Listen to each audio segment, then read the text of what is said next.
The procedure at the assembly point is always roughly the same. Conscripts are given uniforms to change into and dry rations for the journey, usually calculated for 1 day, although in reality the journey to the unit can take longer.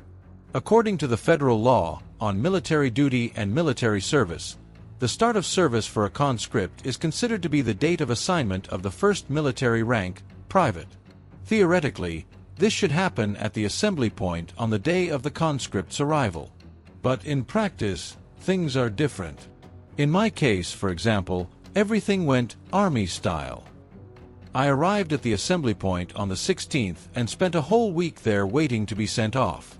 They took me away only on the afternoon of the 24th, and by evening I was already at my unit. According to my military ID, I was given the rank of private on the 24th, although, according to the law, this should have been done on the first day. As a result, my term of service officially began a week later.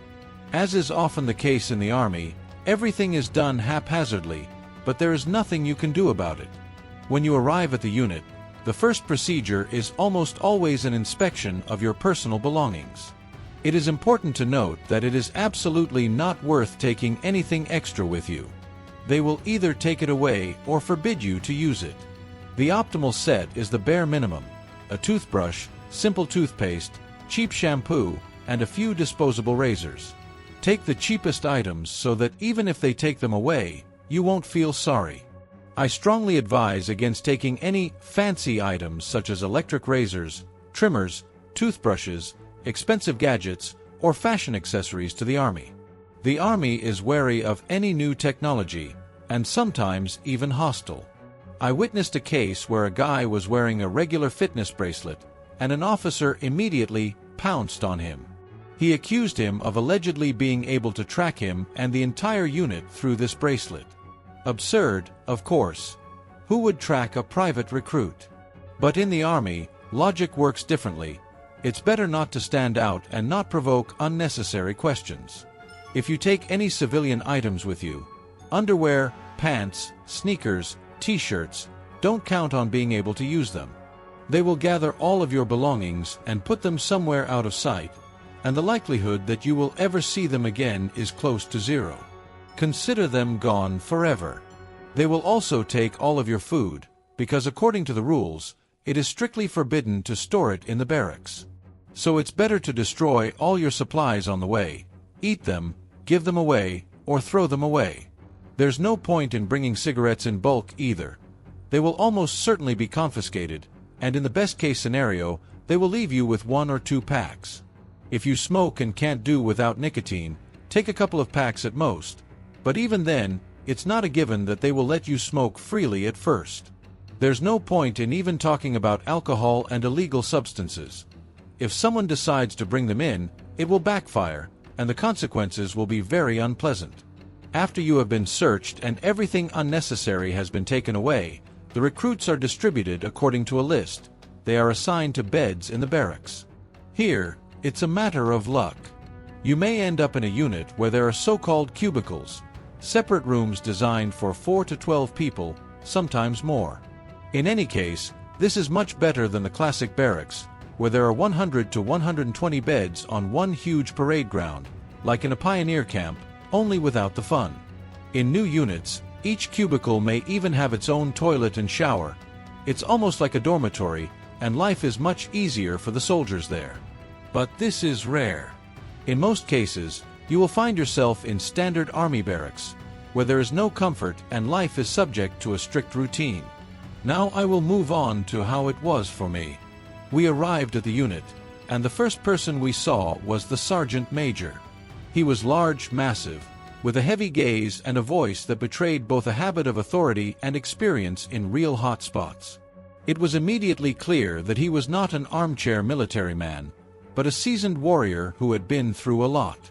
And so, after looking us up and down, he made it clear from his very first words where we had ended up and that there would be no leniency here.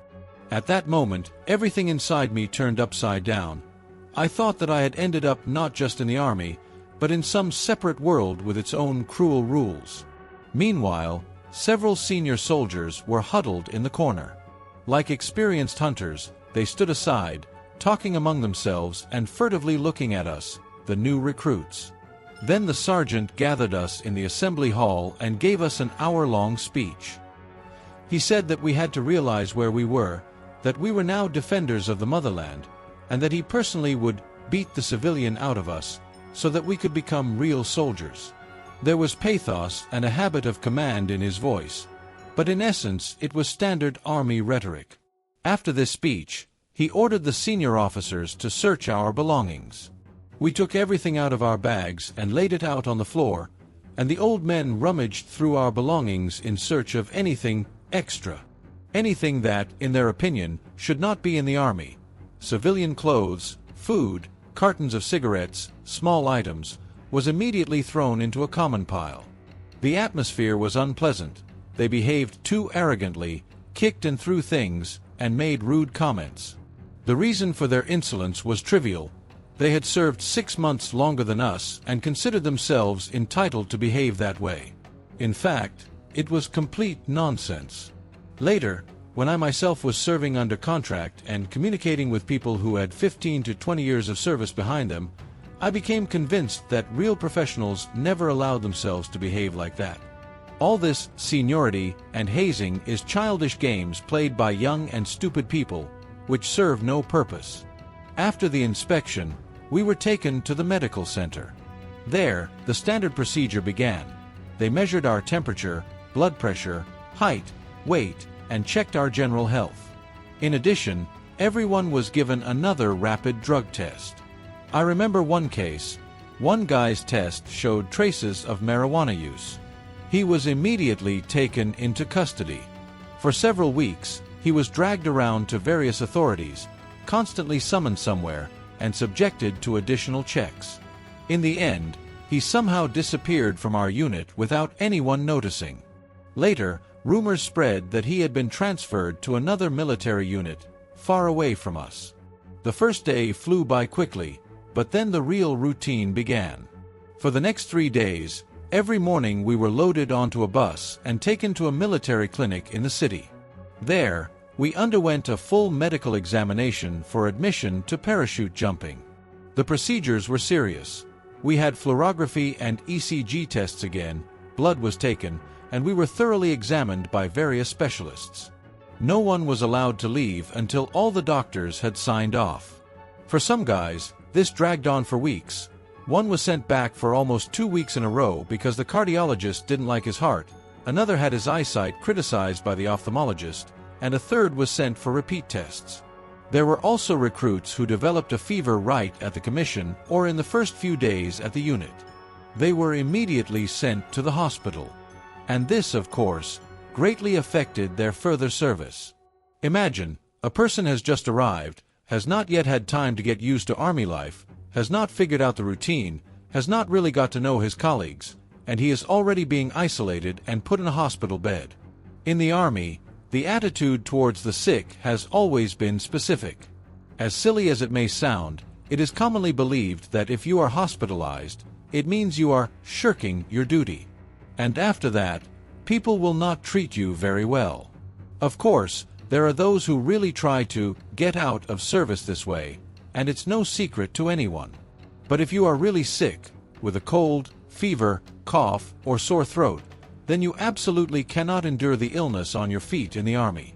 There is no need to prove anything to anyone here. Everyone's health is different, and the consequences can be very sad. The army is the army, but you only have one life and one health. Therefore, if you feel that you are sick, it is better to go to the medical unit right away. And even if someone looks at you askance, at least you won't ruin your health for years to come. Meanwhile, the days on the commission flew by almost unnoticed. In the morning, we were taken to the clinic, where we hung around until evening, running between doctors and offices. No one bothered us much, they just reminded us, once you take the oath, then everything will really begin. Before the oath, we were given the so-called 3 golden days. This is when they kind of let you get used to things, get into the army rhythm. During these days, the seniors pretend not to notice you, allowing you to get used to the barracks, the regime, and the collective. However, this is all from the old army, as they say. Nowadays, such traditions have almost disappeared. Service has become different, more formalized. I recall that during the first week, we had the impression that the commanders did not know what to do with us. We just stood in formation in the barracks for hours, 2 or even 3 hours at a time, without any purpose. Then we marched in a column to lunch, returned, and stood again. During this time, the officers and sergeants walked past us, went about their business, talked to each other, and paid almost no attention to us. Before the oath, everything looked something like this. First, we handed over our office uniforms to the senior officer, the ones we had arrived at the assembly point in. In return, we were given some old, faded, and often ill-fitting uniforms. I didn't know it then, but these were the so-called replacement uniforms. In the army, it is used for the dirtiest jobs: painting something, digging the ground, unloading building materials, or taking out the trash. It looked frankly shabby. The pants hung like a sack, the jacket was worn out, and the buttons barely held on. But there was no choice, so we went through almost 2 weeks like that. Then a new uniform arrived, and we were dressed more or less normally. Along with it, we were given tracksuits and sneakers. However, the sneakers were far from new. Many of them were torn, had no laces, or were of different sizes. Before PE classes, there was always a kind of race. Whoever got there first grabbed at least some more or less normal sneakers of the same size. The rest got either 2 left shoes, 2 right shoes, or sneakers that barely stayed on their feet. There were times when there simply weren't enough sneakers, and the kids had to run in army boots. Imagine cross-country running or morning exercises in felt boots. Not exactly fun. At the same time, there was another preparatory routine. We were called to the office one by one. They asked us various questions for questionnaires, took photographs, and filled out personal files. Each of us was assigned weapons and personal protective equipment, those very same Ratnicki and other junk. Nothing supernatural happened before the oath.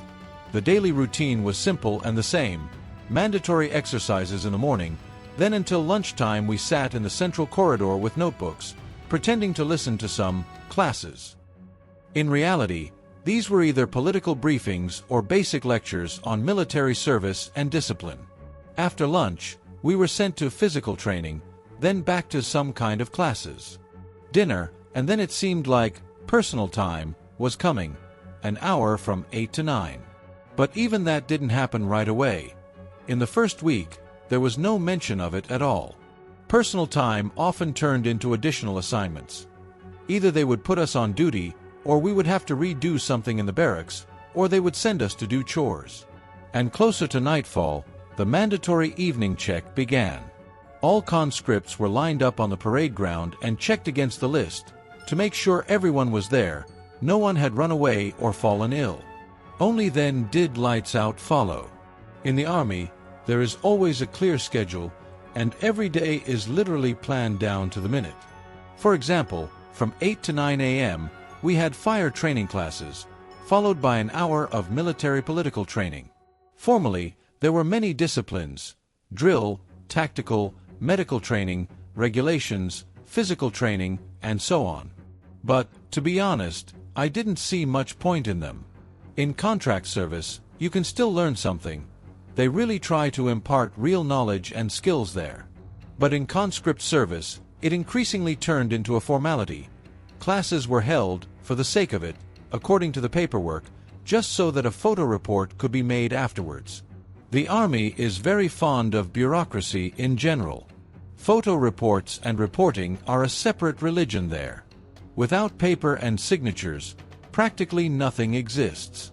And, most interestingly, a huge part of the time is spent on these paperwork and imitation of intense activity. Even in the contract army, where service is more serious, this is noticeable, and even more so in the regular army. But until you see it with your own eyes, you won't understand how absurd it is. As a result, we sat in so-called classes all day long. In fact, it was not training, but a waste of time. The lectures were boring and monotonous, and people fell asleep right on the spot. We were so sleepy that we could never sleep like that in normal life. You sit with a notebook, write something down as it is dictated to you, learn articles from the charter, memorize phrases about discipline, and all this in a half sleep. At the same time, we were educated as a group. And this was done, of course, not through words, but through physical exercises. In Army parlance, this was called pumping. If someone messed up, was late, reported incorrectly, forgot something, or simply got caught, everyone was punished. That's how they instilled collectivism. We also learned new Army entertainment. For example, what a flash 1.5 is, when they suddenly lift you up and force you to do push-ups at a fast pace. Or what it means to squat 1,000 times, and not alone, but together with a comrade on your right and left. It would seem that an ordinary person is not capable of such exertion, but the Army quickly proves the opposite. There, the body taps into reserves that you would never guess existed in civilian life.